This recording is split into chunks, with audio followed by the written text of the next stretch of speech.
YCP నేత గన్నవరం మాజీ MLA Vallabhaneni వంశీని అరెస్ట్ చేసిన విషయం అందరికీ తెలిసిందే. అయితే ఏపీలో ఇది ఒక సంచలనం సృష్టిస్తున్న సంగతి అందరికీ తెలుసు. అయితే వల్లభనేని వంశీని కూటమి ప్రభుత్వం కావాలనే కక్ష సాధింపుల చర్య కింద అతన్ని అరెస్ట్ చేశారు. అక్రమంగా కేసులు పెట్టి తనకు సంబంధం లేని విషయాల్లో అతన్ని ఇరికిస్తున్నారు అని చెప్తున్నారు. మరి ఇది ఎంతవరకు వాస్తవం? అయితే వల్లభనేని వంశీని సబ్ జైలుకి పంపించిన తర్వాత మాజీ ముఖ్యమంత్రి వైఎస్ జగన్ గారు వెళ్లి అతనితో మాట్లాడడం జరిగింది. అయితే వల్లభనేని వంశీతో మాట్లాడిన తదనంతరం జగన్మోహన్ రెడ్డి గారు బయటకు వచ్చి మరి మీడియా మిత్రులందరితో కూడా మాట్లాడడం జరిగింది. అసలు ఏమంటున్నారు, అక్కడ సిచ్యువేషన్ ఏంటి అనేది మనకి అక్కడ ఉన్న మన ప్రతినిధి హారికతో మాట్లాడి తెలుసుకుందాం. మరి ఆవిడ లైన్ లోనే ఉంది, తీసుకుందాం. హారిక, అక్కడ ప్రస్తుతం అక్కడ సిచ్యువేషన్ ఏంటి అసలు? రైట్ పద్మావతి, వంశీని అరెస్ట్ చేసిన తీరు రాష్ట్రంలో ఈ శాంతి భద్రతలకు ఇది ఒక లోపం అని చెప్పేసి అంటున్నారు మాజీ ముఖ్యమంత్రి జగన్. నాడు గన్నవరంలోని టీడీపీ కార్యాలయంపై దాడి జరిగింది. అందులో కంప్యూటర్ ఆపరేటర్ గా పనిచేస్తున్న సత్యవర్ధన్ పోలీసులకు ఫిర్యాదు చేశారని ఒకసారి గుర్తు చేసుకోవాలి అని చెప్పేసి జగన్ అన్నారు. అదే సత్యవర్ధన్ న్యాయమూర్తి వద్ద వాగ్మూలం ఇస్తూ వంశీ ఎలాంటి తప్పు చేయలేదని చెప్పారు. అయినప్పటికీ వంశీపై ప్రభుత్వం తప్పుడు కేసు పెట్టిందని ఆరోపించారు. టీడీపీ నేత పట్టాభితో నాటి గన్నవరం ఎమ్మెల్యే వంశీని అత్యంత దారుణంగా తిట్టారని జగన్ ఆరోపించారు. అసభ్య పదజాలం తిడుతూ పట్టాభి రెచ్చగొట్టారని చెప్పారు. గన్నవరం వెళ్లి సవాళ్లు విసిరారని గుర్తు చేశారు. ఈ క్రమంలో టీడీపీ వైసీపీ వర్గాల మధ్య ఘర్షణ జరిగిందని, టీడీపీ ఆఫీస్ పై దాడి జరిగిన కారణం పట్టాభి అని రెచ్చగొట్టే మాటలేనని వివరించారు.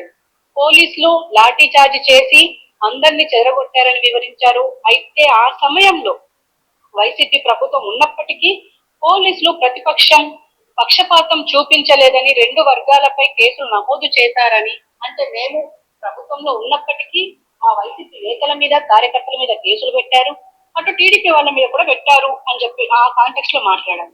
కక్ష సాధింపు చర్యలే ఇవన్నీ కూడా, ఎటువంటి కేసుల్లోని కూడా సరైన ఆధారాలు లేవు, ఇవన్నీ కావాలనే సృష్టించి పెట్టిన కేసులు అని అంటున్నారు కదా. అయితే దీంట్లోని ఒక భాగంగా ఇది కంప్యూటర్ ఆపరేటర్ ఏదైతే చెప్పిన సాక్ష్యం ఉందో దాన్ని కూడా పరిగణలోకి తీసుకొచ్చి అంటారా హారిక గారు? డెఫినెట్ గా అప్పట్లో చేసిన ఫిర్యాదుల్లో వల్లభనేని వంశీ అసలు పేరే లేదు. ఎందుకంటే దాడి జరిగిన సమయంలో వంశీ అక్కడ లేరు. కానీ కూటమి ప్రభుత్వం వచ్చాకే వల్లభనేని వంశీని టార్గెట్ చేశారని జగన్ ఆరోపించారు. ఎలాగైనా వంశీని ఇరికించాలని, ఎట్టి పరిస్థితుల్లోనూ బెయిల్పై రాకుండా చేయాలనే ఉద్దేశంతోనే ఇది కక్ష సాధింపే అని ఖచ్చితంగా బల్లగుద్ది మరి మాజీ ముఖ్యమంత్రి జగన్ అన్నారు. అయితే దీనికి సంబంధించి అంటే కేసు మీద కేసు పెడుతూనే ఉన్నారు. దీనికి మనకు ఇప్పుడు ఒక కేసు గురించి మాట్లాడుకోవాలి అంటే పిటి వారెంట్లతో వంశీని 6 నెలల్లో జైల్లో పెట్టే అవకాశం ఉంది అని చెప్పేసి కూడా మాట్లాడుకుంటున్నారు. అయితే ఇప్పుడు సత్యవర్ధన్ కిడ్నాప్ కేసులో అసలు బెయిల్ రాకుండా చేయాలంటున్నారు. నేరుగా ఫిర్యాదుదారుని బెదిరించి కేసు పెట్టారు. ఆయనకు బెయిల్ వచ్చే అవకాశం ఉన్నా అసలు ఆ బెయిల్ విషయానికే రాకుండా చేస్తున్నారు. అందుకే సత్యవర్ధన్ తో న్యాయమూర్తి ముందు మరోసారి వాగ్మూలం ఇప్పించారు. మెజిస్ట్రేట్ ఎదుట సత్యవర్ధన్ 164 స్టేట్మెంట్ రికార్డు చేయించారు. కేసు వెనక్కి తీసుకోవాలని, వంశీవర్ధన్ బెదిరించారని నమోదైన కేసులో తాజాగా మరోసారి మెజిస్ట్రేట్ ఎదుటగా సత్యవర్ధన్ చెప్పారు. అయినా కూడా వంశీని వదిలిపెట్టే ప్రసక్తే లేదు అన్నట్టుగా ఈ కూటమి ప్రభుత్వం బిహేవ్ చేస్తుంది అని చెప్పేసి వైఎస్ జగన్మోహన్ రెడ్డి అన్నారు. ఓకే హారిక, అయితే ప్రస్తుతం అక్కడ ఎప్పుడైతే వల్లభనేని వంశీని అరెస్ట్ చేయడం జరిగిందో ఆ రోజు ఎందుకని వైఎస్ జగన్ గారు రియాక్ట్ అవ్వలేదు? అండ్ రెండో వచ్చేసి ఆయన రియాక్ట్ అయ్యారు అన్న సందర్భానికి గాను ఒక ట్వీట్ అయితే చేశారు. కానీ అందులో దేని గురించి ట్వీట్ చేశారో కూడా ఒక క్లారిటీ లేకుండా ట్వీట్ చేయడం జరిగింది. ఇప్పుడు మరి ఇన్ని రోజుల తర్వాత బయటకు వచ్చి మాట్లాడుతున్నారు అంటే ఇదంతా ఆలోచించుకొని ఏ విధంగా మాట్లాడాలి అని మాట్లాడుతున్నారు అని అనుకోవచ్చు అంటారా? డెఫినెట్ గా పద్మావతి, ఎందుకంటే వల్లభనేని వంశీ జైలు పాలయ్యింది చాలా రోజులైంది. అయినా కూడా ఒక్కసారి కూడా డైరెక్ట్ గా విజిట్ చేయలేదు జగన్మోహన్ రెడ్డి కాదు, జగన్మోహన్ రెడ్డి అనుచరులు, ఈవెన్ వైసీపీ నేతలు, మాజీ మంత్రులు, ఎమ్మెల్యేలు ఎవ్వరూ వచ్చి ప్రస్తుతం ఆయనని విజిట్ చేయలేదు. ఈ రోజు జగన్మోహన్ రెడ్డి డైరెక్ట్ గా వచ్చి విజిట్ చేయడమే కాకుండా ప్రెస్ తో మాట్లాడుతూ ఇవన్నీ ఆరోపిస్తున్నారు. వంశీకి ఇప్పుడు ఎక్కడ చోటు లేదు జైల్లో తప్ప అని చెప్పేసి చాలా మంది మాట్లాడుతున్నారు. ఎందుకంటే వల్లభనేని వంశీ అంటే ముందు పరిటాల అనుచరుడిగా, జూనియర్ ఎన్టీఆర్ ఫ్రెండ్ గా టీడీపీలో ఆయనకు మంచి గౌరవం ఉండేది. కానీ ఎప్పుడైతే ఆయన ఈ వైసీపీకి వెళ్లారో తిన్నింటి వాసాలు లెక్క పెట్టారు అని చెప్పేసి టీడీపీ నేతలు, అటు కూటమి వాళ్ళు ఆరోపిస్తున్నారు.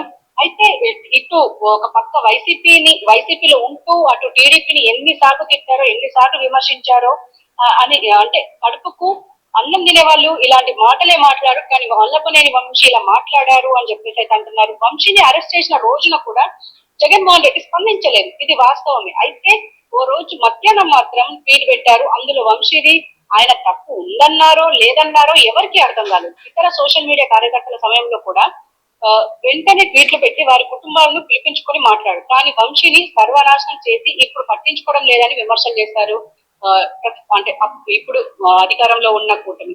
అయితే ఒక రోజు ములాఖాత్ అయ్యేందుకు రెడీ అవుతున్నారు అని మాత్రం మనకు అప్పుడు వినిపించింది. దీనివల్లనే ఇప్పుడు డైరెక్ట్ గా వచ్చి జగన్మోహన్ రెడ్డి వంశీని కలిశారు.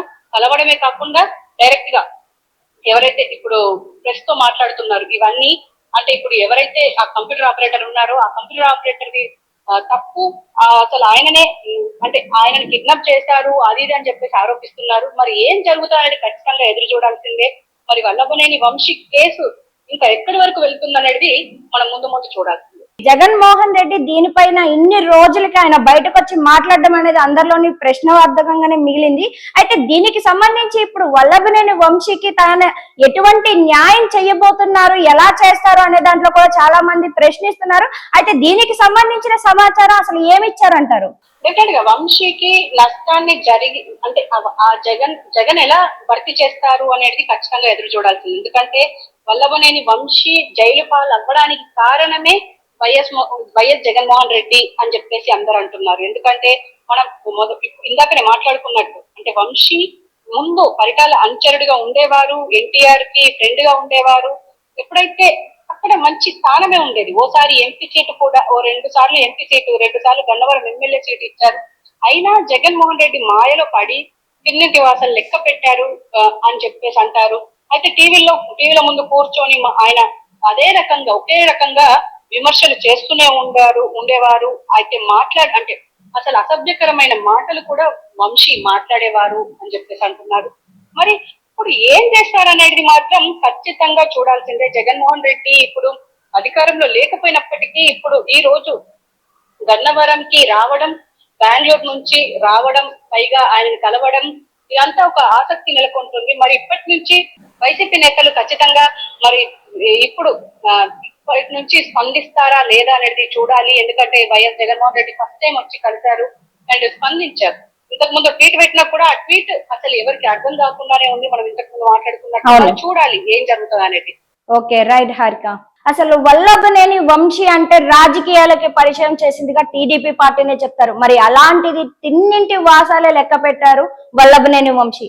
అలాగే వైఎస్ జగన్మోహన్ రెడ్డి ఏదైతే ఆడారో ఆ ఆటలో వల్లభనేని వంశీ మొత్తానికి కూరుకుపోయారని అంటున్నారు. అయితే చేసిన తప్పుల నుంచి బయటకు రావాలా, లేకుంటే చెయ్యని తప్పులకి నిజంగానే వల్లభనేని వంశీని ఈ కుట్రలోని కక్ష సాధింపుల చర్య కింద అతన్ని ఇరికిస్తున్నారా? అసలు ఎందుకని కక్ష సాధింపు అని అంటున్నారు. అయితే గతంలో చూసుకుంటే గత ఎన్నికల్లో వైసీపీ అనేది అగ్రస్థాయిలో నిలబడింది. అలాంటిది ఇప్పుడు ఎన్నికలకు వచ్చేసరికి 11 సీట్లకి పడిపోయింది. అంటే ఏ తప్పు చేయకుండానే 11 సీట్లకి పడిపోయిందంటారా?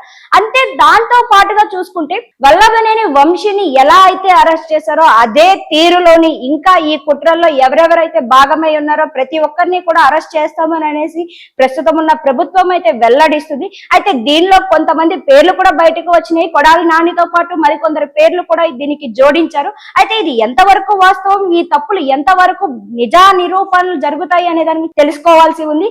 అయితే ఇంతవరకు వచ్చిన సమాచారం మేరకు ఆ సమాచారాన్ని ప్రతి ఒక్కరు కూడా తెలుసుకుంటున్నారు. మరి మిగిలిన సమాచారాల కోసం ఇంకా వెయిట్ చేయాల్సి ఉంది. అండ్ అంతవరకు